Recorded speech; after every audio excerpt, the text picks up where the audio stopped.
All right, so now we are moving on to the next operation of multiplication. We're going to multiply complex numbers.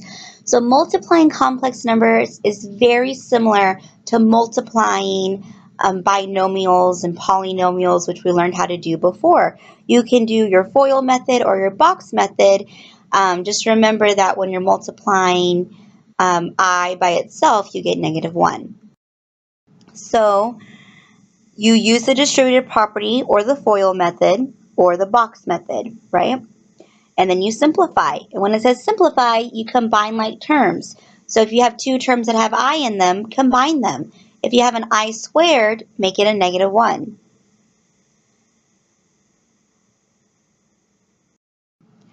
So let's review powers of i's.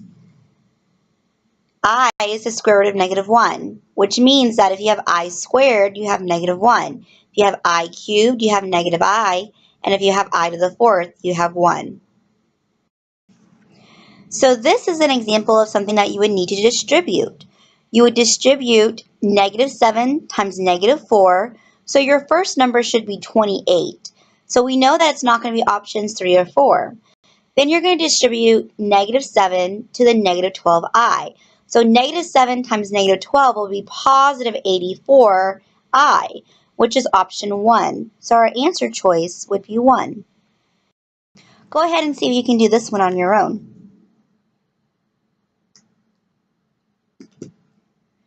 You should have gotten option 2. 3 times -6 is -18. So you know it's on option 3. And then 3 times -4i is -12i, which is -12i, which is option 2.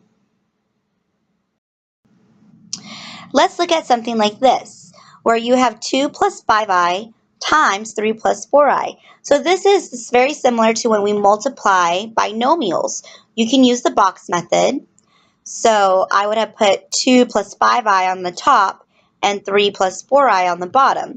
So 2 times 3 is 6. And then 5i times 3 is 15i.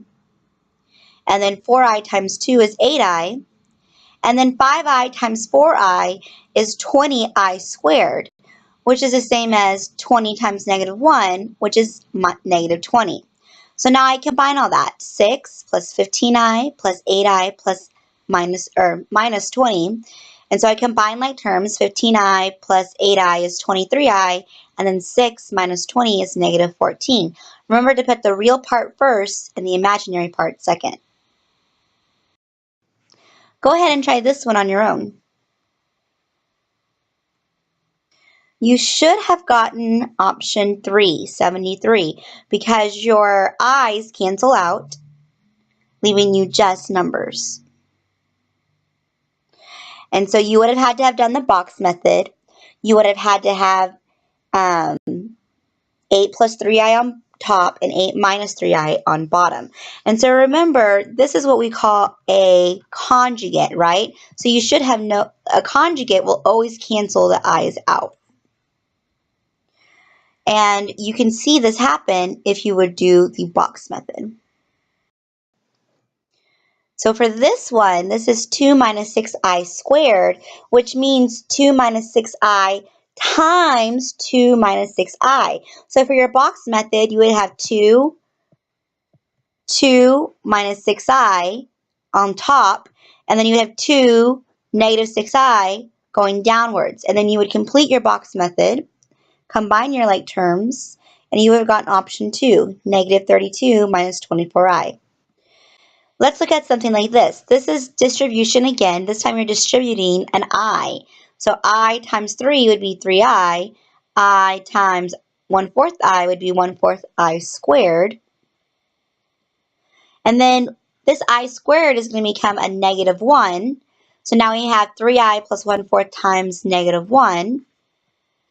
So now we have 3i minus 1/4. But remember, your real part needs to occur first, which means we have -1/4 plus 3i. All right, I think that does it. Oh, one more, I'm sorry.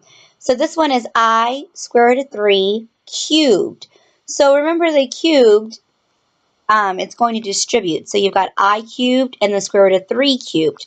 So square root of 3 cubed means the square root of 3 times the square root of 3 times the square root of 3. We know that the square root of 3 times the square root of 3 is just 3, leaving us 3 square roots of 3 for that last square root of 3 that did not have a partner, and then I cubed. And that should be it. Y'all go ahead and try 2 through 6 evens.